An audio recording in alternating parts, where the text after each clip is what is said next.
নিষিদ্ধ ছাত্রলীগে লুকিয়ে থাকা শিবিরকে বাঁচানোর অভিযোগ, কাদের সাদিক মুখোমুখি।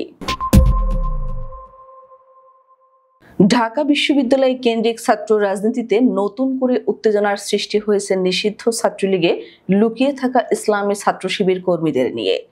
গণতান্ত্রিক ছাত্র সংসদের ঢাকা বিশ্ববিদ্যালয় শাখার আহ্বায়ক আব্দুল কাদের অভিযোগ করেছেন, নিষিদ্ধ ছাত্রলীগে আত্মগোপন করে থাকা শিবির সদস্যদের বাঁচাতে শিবিরের কেন্দ্রীয় নেতারা তদবির করছেন।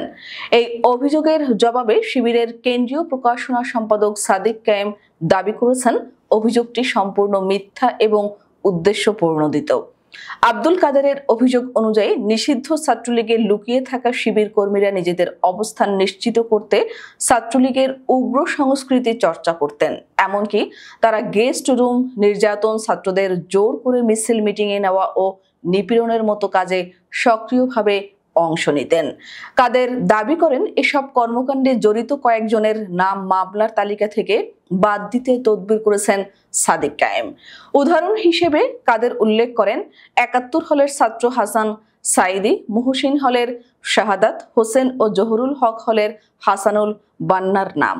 অভিযোগ অনুযায়ী এই ব্যক্তিরা শিবিরের সদস্য হলেও নিষিদ্ধ ছাত্রলীগের ছত্রছায়ায় থেকে দখল নিপীড়ন চালিয়ে যান। এমনকি কেউ কেউ পদবি পর্যন্ত লাভ করেন। ৫ আগস্টের পরে শিবিরে ফিরে গিয়েও তারা মামলা ও আইনগত ব্যবস্থা থেকে রেহাই পেতে সাদিক কায়েম সহ শীর্ষ নেতাদের সহায়তা নেন। সাদিক কায়েম এসব অভিযোগকে পুরোটাই ভিত্তিহীন বলে অভিহিত করেছেন। তিনি দাবি করেন, ৫ আগস্টের পরে অনেক নিরীহ ছাত্রলীগ কর্মী তাদের নাম জড়িয়ে হয়রানির শিকার হচ্ছেন। তাই যারা নিজেরা নিরপরাধ দাবি করেছেন তাদের পরিচয় যাচাই করে এনসিপি নেতাদের কাছে ফরওয়ার্ড করা হয়েছে। উদ্দেশ্য ছিল নিরপরাধীদের রক্ষা করা, অপরাধীদের নয়। তিনি আরো বলেন, কাদের নিজেই স্বীকার করেছেন মামলার তালিকাগুলো পারস্পরিক আলোচনা করে প্রস্তুত করা হয়েছে। তাহলে সেসব নাম যাচাই না করে কিভাবে নিরপেক্ষ হওয়া সম্ভব? তবে কাদের পাল্টা প্রশ্ন তোলেন, যদি নিরপরাধদেরই রক্ষা করা উদ্দেশ্য হয় তাহলে কেন মামলার তালিকা থেকে এমন সব নাম বাদ দেওয়া হয়েছে যাদের বিরুদ্ধে নির্যাতনের নির্ভরযোগ্য অভিযোগ আছে এবং যারা এখন প্রকাশ্যে শিবিরের সক্রিয় নেতা? কাদেরের দাবি, এসব শিবির সংশ্লিষ্ট ছাত্ররা নিষিদ্ধ ছাত্রলীগের ভেতরে থেকে গোপনে কাজ করে চলেছেন এবং হলে হলে ব্যাস প্রতিনিধি নির্বাচন ও শৃঙ্খলা কমিটি তৈরির মাধ্যমে একটি ছায়া প্রশাসন চালু করেছেন।